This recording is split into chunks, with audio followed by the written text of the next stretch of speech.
I've taken to my community page once again to poll my audience throughout the month on hot topics within the world of Formula 1.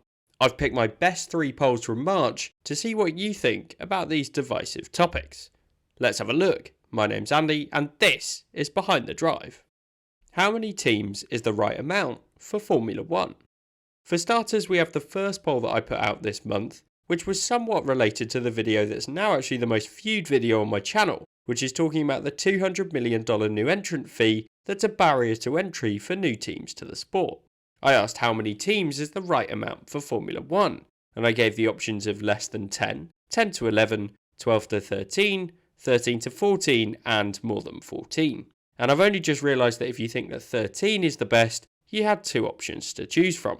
So in terms of the results on this one, after 7,700 votes, 54% of you said that 12 to 13 teams is the best, which is actually the mandated FIA maximum of 13 teams or 26 cars. So it seems like people want the maximum number of cars on the grid. Second place though, with 29%, was 10 to 11, so perhaps that means that people prefer 12 rather than 13.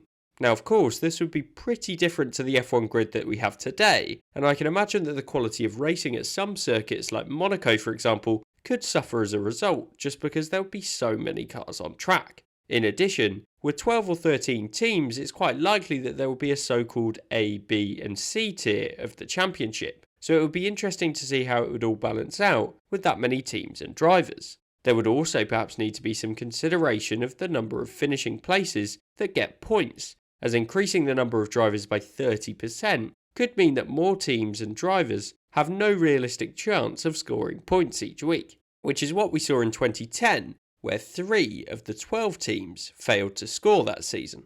So there are a number of downsides to increasing the size of the grid. However, at the same time, having a potential 26 seats on the F1 grid would allow more talented drivers to have an opportunity to race within the top tier of motorsport. And as we saw in my Dream 2021 F1 grid, there are a few drivers that I'd love to see that have never had an opportunity in Formula 1. And I think that this is probably the reason that most people want more teams on the grid. It would be great to see more drivers get their chance in Formula 1, which this would allow.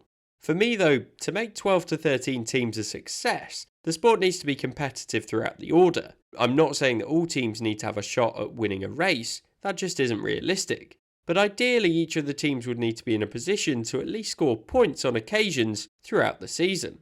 The FIA are putting in regulations to make this more feasible. Take the new budget cap, and also the variable aero testing limits that are being imposed based on the team's championship order. So having competitive teams up and down the grid could potentially be feasible in the future if these new regulations have the desired effect. Having a look at what you think about the number of cars on the F1 grid, for starters, WizKidWaz says that F1 has a limit of 26 cars set by the regulations, so why not have the full 13 teams? And yes, I think that based on the number of likes on this comment, lots of people agree with you. As long as it works and there aren't teams falling massively behind, then I think it would be great for the sport. Which is exactly the point that Xfinity makes, which is that they're completely indifferent to the number of teams as long as they can compete in the midfield. So I think we're in agreement here. As long as a team can compete, and of course pay the entry fee, they're more than welcome to join. Let me know your thoughts on this one, and while you're there looking at the comments, don't forget to hit the like and subscribe button. Is the $145 million budget cap a good thing? The next poll I want to look at is the new cost cap in Formula 1 of $145 million, and whether that's a good thing for the sport in your opinion. I made a video on this topic which looked at the winners and losers from this new budget cap that all teams are challenged with for the 2021 F1 season. The question I asked was whether you thought the budget cap was a good thing for the sport, and after almost 7,000 votes it was overwhelmingly in favour, with 86% of you saying that it was a good thing for the sport and just 14% saying it was a bad thing. You've already heard my view on this one, so let's have a look at the comments and see what you think. And first up it's Daniel Scott, who says that the cost cap should be there for car development but not for wages. His comment has a lot of support here with over 50 likes, so it seems like a lot of you agree with him. And the top spending teams have indeed suffered a loss of staff in their F1 teams to meet the budget cap rules. A few more of you also made similar points regarding the staff of teams that have suffered redundancies as a result of the changes. I agree that the redundancies are a terrible thing, but at the same time, if the teams had the freedom to spend additional funds in excess of the cap on more staff, you can be sure that the teams would take advantage of this, which would give them a competitive advantage just because they have more people who could support in the development of the car. As an alternative, the biggest teams have developed their interests in other motorsport categories or other areas of their businesses, which is obviously a good outcome for all involved. There's also the other aspect, which is how to enforce these new regulations. Now, I didn't discuss this in the video itself, but it's an important topic to address. This guy, and I'm sorry that I won't even try and pronounce your YouTube name, mentions this and makes an important point. So far, the FIA set up a cost cap administration which has the sole purpose of enforcing the financial regulations. The teams then submit their first round of accounts in June, which covers January to April of each year. And then again, the annual expenditure will be reported in March of the following season. Presumably, the June submission is done with the purpose of ensuring that a team's view is aligned with the new cost cap administration, to check that everyone's on the right track with their spending. The challenge here though is that if teams are submitting their accounts in March of the following year, the championship will be wrapped up and completed. Now, I'm not saying that they need to provide it before, because that's just not feasible, but the issue is that a consequence of exceeding the cap can be quite severe. There are 3 tiers of breaches, which are a procedural breach, so if a team submits their accounts too late or inaccurately, a minor overspend breach, which is if the team have exceeded the cap by under 5%, or the final tier, which is described as a material overspend breach, which is if the spend is more than 5% over the cap. And alongside this, there are 3 penalties available to the FIA. The first is a financial penalty. The second is a sporting penalty, which could be a deduction of Constructors' or Drivers' Championship points, a ban of races, limitations on the CFD or on-track testing, or a reduction in the cost cap for that team. Then the third penalty is the material sporting penalty, which could result in exclusion from the World Championship. Now, this is where the issue is. If a team is found to have breached the cap, it will emerge after March of the following year, and even then it would take time for the financial accountants to complete their work in analysing the data, especially given they would have 10 teams' accounts land at once. So let's say the championship winning team is found to have exceeded the cost materially, so beyond 5%. If they're excluded from the championship, would the FIA really change the winners? Potentially more than 3 or 4 months after the season's concluded. I suppose the alternative is of course to penalise them for the following season, but then surely you'd have complaints from the other teams saying that they should receive a penalty for the time that they broke the rules, rather than being able to get away with it for that period of time. It's a complex issue and hopefully one that won't need to be enforced, but it could well give the FIA a real headache if a winning team is found to break the rules. The best and worst tracks on the 2021 F1 calendar.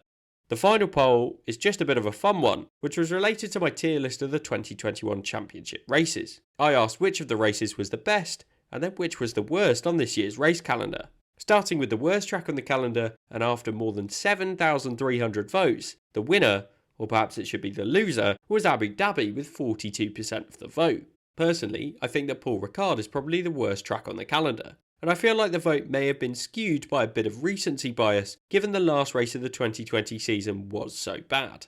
But looking at the comments, I think Michael sums it up really well as he says that he thinks that Yas Marina is the worst track, as is the final race of each season. And that's a great point. As you say, when Sao Paulo was the final race, it always delivered. Looking ahead to this season, if, and it is still a big if, there is a close title fight throughout the season and we get that title showdown under the lights in Abu Dhabi, then it could be a bit of a worry knowing that the cars would struggle to overtake. Ben Collier also makes a good point about the Circuit de Catalunya in Spain. The track may not be so bad, but the teams just have a huge amount of data, meaning they know their optimum setup for the track to get the maximum from their cars. Suggesting a dedicated testing track is an interesting one, and it would be a great solution, but finding a track that wants to give up its chance of hosting an actual Grand Prix could well be a challenge.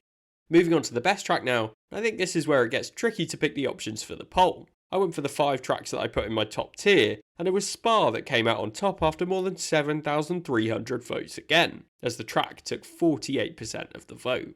Now, I don't think I can disagree with you here. Spa's a great circuit with indeed some of the most famous corners in the world and a real mix of long straights and different corner speeds. Looking at some of the comments here, there was a real debate over which track should come out on top.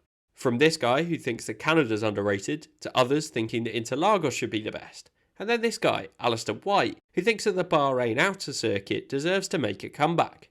And all of these are great options, and definitely within a shout of being the best. But Spa took the win in this vote, and I'd say it probably deserves to be there. So those were my top 3 polls from March. We can conclude that the best number of teams for the fans at least is around 12 or 13, so it'll be interesting to see if that happens in the future. We've also seen the F1 fans are in favour of the spend cap, and I think we could well see some more exciting tactical development battles throughout the 2021 season with this in place. And then finally, a bit of a fun one, we've seen that according to you at least, the worst track is Yas Marina, with the best being Spa. What do you think about each of these? Let me know in the comments, and if you've enjoyed this video, then please do leave it a like, and hit that subscribe button for loads more F1 related content, just like this, to come in the future.